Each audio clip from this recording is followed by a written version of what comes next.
విజయనగరం జిల్లా రాజాంలో ఓ మహిళపై టీడీపీ కార్యకర్త శ్రీను దాడి చేసిన ఘటన కలకలం రేపింది. అధికార పార్టీ నేతల అండదండలు తనకు దండిగా ఉన్నాయని విర్రవీగుతూ పాఠశాలలో పనిచేసే స్వీపర్పై విచక్షణ రహితంగా దాడి చేశాడు. విద్యార్థులు, టీచర్ల సమక్షంలోనే విపరీతంగా కొట్టాడు. మహిళ అని కూడా చూడకుండా కాలుతో తన్నాడు.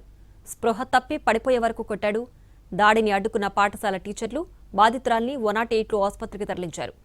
బ్యాంకు రుణానికి సంబంధించి వివాదం కారణంగానే దాడి చేశాడని చెబుతున్నారు. గతంలో తన భర్త పేరు మీద బ్యాంకులో టీడీపీ కార్యకర్త శ్రీను రుణం తీసుకున్నాడని బాధిత మహిళ తెలిపింది. భర్త మృతి చెందగా ₹1,00,000 బీమా డబ్బులొస్తే ఆ సొమ్ము కూడా బలవంతంగా లాక్కున్నాడని ఫిర్యాదులో పేర్కొంది. ఈ విషయాన్ని తాను బయటపెడుతున్నాననే అనుమానంతో దాడి చేశాడంటూ బాధితురాలు పోలీసులకు ఫిర్యాదు చేసింది. నా ఇన్సూరెన్స్ 244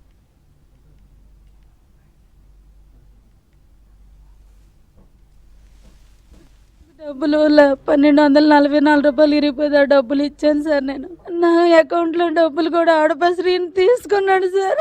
తర్వాత నేను స్కూల్కి వచ్చి మీడియా వాళ్ళతో చెప్తుంటే కడుపులోనూ ప్రైవేట్ పార్ట్లోనూ తన్నేసాడు. గోడ కడిసి పెట్టి కొట్టేసాడు. మా పిల్లలు కూడా కాలేజీకి వెళ్ళి పిల్లలు తిరిగి రారు అని వార్నింగ్ ఇస్తున్నాడు. నాకు భయంగా ఉంది. నాకు న్యాయం జరగకపోతే మా పిల్లలు నేను చచ్చిపోతా. ఆడబసి నారాజకాలు ఎవరు భరించలేకపోతున్నాం ఊర్లోనా.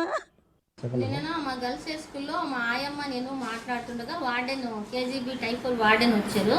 ఆవిడొచ్చి ఆవిడతో తగ్గుపడ్డారు. మా ఆయమ్మతో మా ఆయమ్మకి ఆమెకి మాటలు ఎక్కువ అయినప్పుడు ఆమె వెంటనే ఆ నాన్నకి ఫోన్ చేసింది. ఒకసారి నాన్న నువ్వు రా అంటే అది వెంటనే వచ్చాడు. వచ్చి ఆమెకి తన్నేసి వెళ్ళిపోయాడు.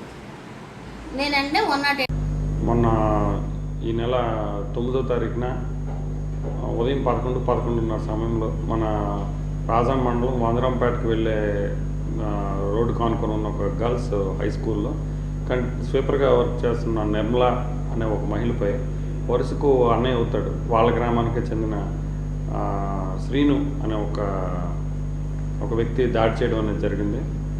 దాంతోనే ఆవిడ స్పృహ పడిపోయింది. ఆ తర్వాత ఆవిడ హాస్పిటల్ అడ్మిట్ అవ్వడం, అదేవిధంగా హాస్పిటల్ నుంచి డిశ్చార్జ్ అయ్యి మాకు రిపోర్ట్ ఇవ్వడం అనేది కూడా జరిగింది.